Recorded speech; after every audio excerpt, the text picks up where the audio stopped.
Partagez vos observations avec Benoît Dutrisac par courriel. dutrisac@commercialcube.radio. Rendez-vous, c'est tout ce qu'il vous reste à faire. Rendez-vous! Des appels au génocide! Ils sont tombés sur la tête. Vous n'aurez pas mon 100 millions de dollars. Cruel, horrible, inhumain. Qu'est-ce que c'est que ça? Un politologue pas comme les autres. Loïc Tassé. Loïc, bonjour. Salut Benoît. Merci d'être patient, Loïc, je l'apprécie. Il y a le Ah, gouvernement... je suis très patient. Ouais, non, ça fait toujours plaisir, Benoît. C'est bon. Le gouvernement israélien accepte l'accord de trêve sur Gaza, mais est-ce que le Hamas l'accepte? Ben, écoute, on sait pas. C'est le cabinet militaire qui l'a accepté pour le moment. Puis j'espère que oui. Mais on attend la réponse. On attend la réponse. Alors, écoute, on va prendre les bonnes nouvelles, une à la fois.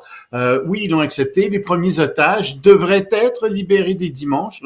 Donc, on va voir combien de temps ça va tenir. Ben, ça, c'est une autre chose. Personnellement, je pense que à mesure que peu après que les otages aient été libérés, ça va reprendre. C'est juste une trêve.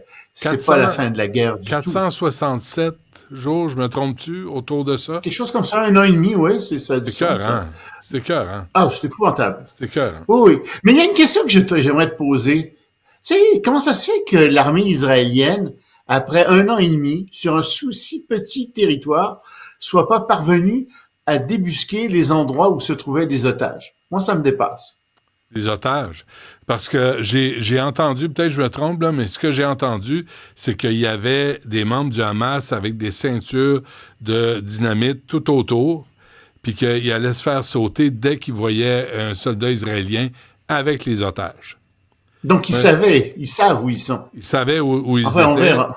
Mais là, t'avais le Hamas qui était prêt à tuer tout le monde parce que c'est des psychopathes, des malades mentaux, des fous. Totalement.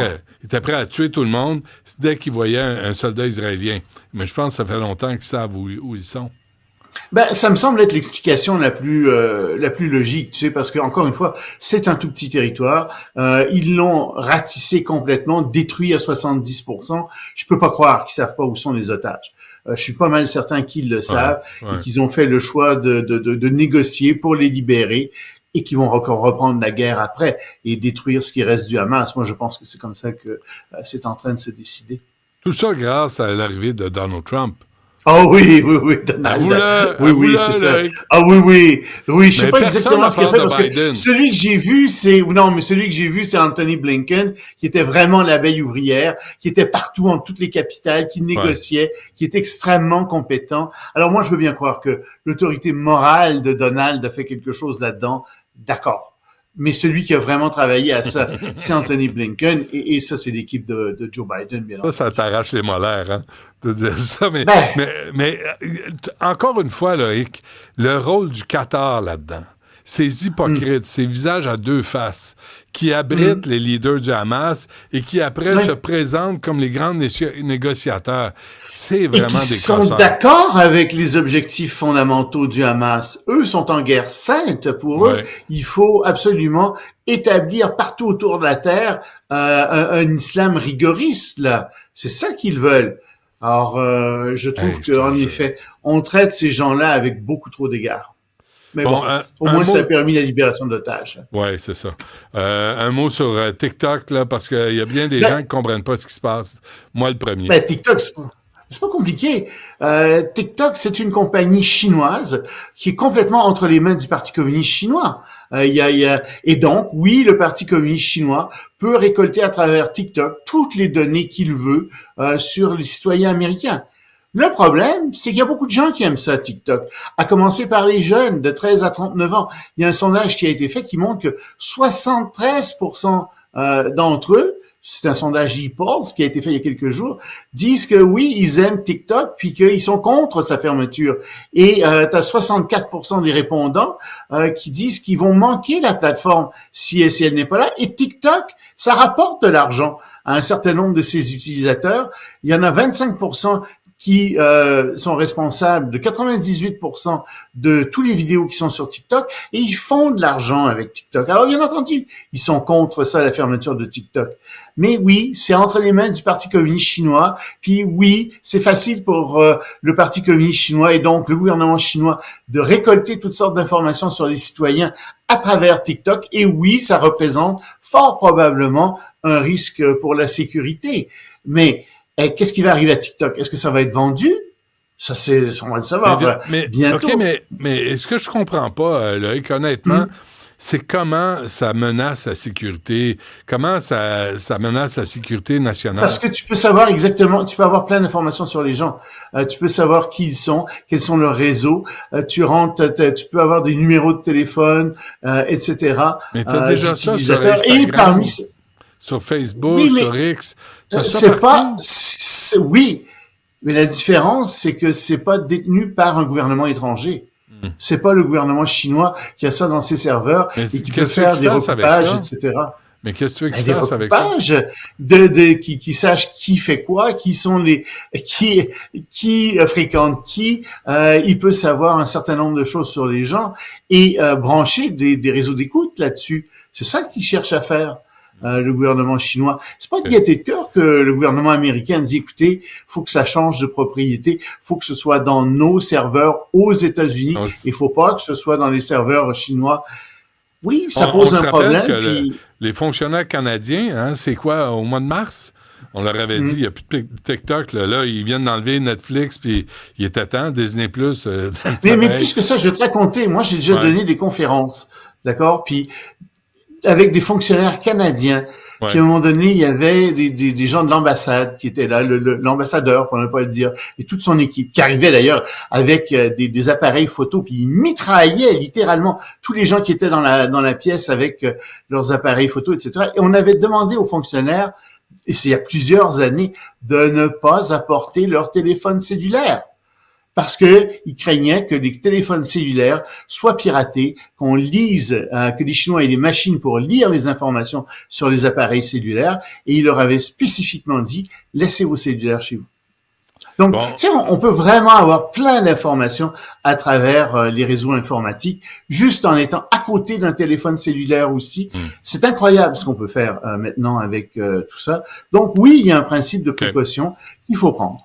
En Ukraine, Loïc, des Africains utilisés comme chair à canon. C'est terrible. En plus, ils sont expédiés en Ukraine sous de faux prétextes.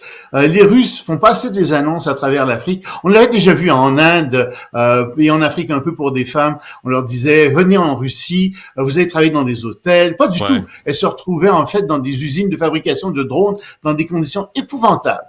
Même chose avec des hommes africains. On leur dit, venez en Russie, vous allez travailler dans des usines russes où vous allez avoir de bons emplois. Oui, bons emplois. On vous promet $2,000, etc. Ben, non seulement, souvent, c'est des bons emplois, c'était d'être soldat, mais en plus, quand ils sont soldats, on les paie bien, remarque. C'est 2000, pas des dollars, c'est l'équivalent de 2000 €, donc $3,000 à peu près quand vous signez, puis c'est ensuite $3,000 par mois, ce qui est un pactole pour des gens qui viennent de pays en voie de développement. Sauf que ces Africains qui se font soit recruter par de fausses annonces pour aller dans des usines ou qui se font vraiment recruter comme mercenaires, ils se retrouvent à la ligne de front et ils sont envoyés en avant et ils sont pas vraiment protégés. Ils servent littéralement de chair à canon. On a des témoignages maintenant d'un certain nombre de soldats qui sont d'origine africaine, qui sont sortis et qui témoignent de la misère à laquelle ils font face. Ils disent, écoutez, ça n'a pas de sens. On sert littéralement à frayer le chemin à travers des champs de mines. C'est ça notre rôle. Et on n'est pas très protégé non plus. Alors oui, c'est terrible ce que les Russes font avec. Avant qu'on se quitte, j'ai un auditeur qui m'a envoyé ça, l'aide financière disponible dès maintenant pour les Gazaouis arrivant au Canada. Il y en a à peu près 4-5 000 qui s'en viennent. C'est drôle parce que les pays voisins veulent pas de réfugiés, en acceptent pas, mais le bouffon à Mark Miller, lui, il dit oui, on ouvre les frontières, et en plus, on va leur donner $3,000 par adulte et $1,500 par enfant.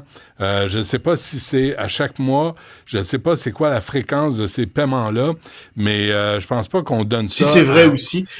Non, c'est vrai, c'est sur le site du gouvernement du Canada. Ah ben, je l'ai devant moi, là. Sauf que, tu sais, si tu viens du Vietnam, as-tu 3 000 $ aussi? Non. Si tu viens d'un pays, tu sais, si tu viens d'Ukraine, l'Ukraine est en guerre, est-ce qu'on a une politique pour accueillir Benoît, les il y a un Ukrainiens? problème plus fondamental que ça, puis tu le connais comme moi, c'est qui sont ces Gazaouis? Est-ce que ce sont des gens comme toi et moi, des gens ordinaires, ou est-ce que ce sont des fondamentalistes religieux qu'on va recevoir? Ouais, Moi, j'aimerais bien savoir. Du Hamas. Puis d'avoir vu dans la rue la foule en masse crier Allah est grand, Allah est grand, Allah est grand, parce qu'il y a une trêve qui a été signée, ça ne me rassure pas du tout sur le lavage de cerveau potentiel que ces gens-là ont subi. Et quand les victimes, tu sais, le 7-8 octobre 2023, les victimes étaient paradées dans des pick-up là, qui avaient été violées, torturées, battues. Puis là, on célébrait ça. Puis là, tout à coup, on ouvre. Moi, je veux savoir qui s'en vient au pays.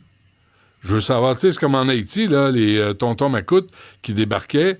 C'est-à-dire, il y a des Haïtiens qui étaient ici, des vrais réfugiés, qui disaient « Hey, moi, je viens de croiser mon tortionnaire au coin de la rue, au Québec, dans les années 90. Là, tu veux pas ça. Il y en a beaucoup qui se sont convertis en chauffeurs de taxi, par exemple, puis parfois j'en prenais comme ça, j'en prends encore, puis ce sont des gens qui font l'éloge des Duvaliers, etc.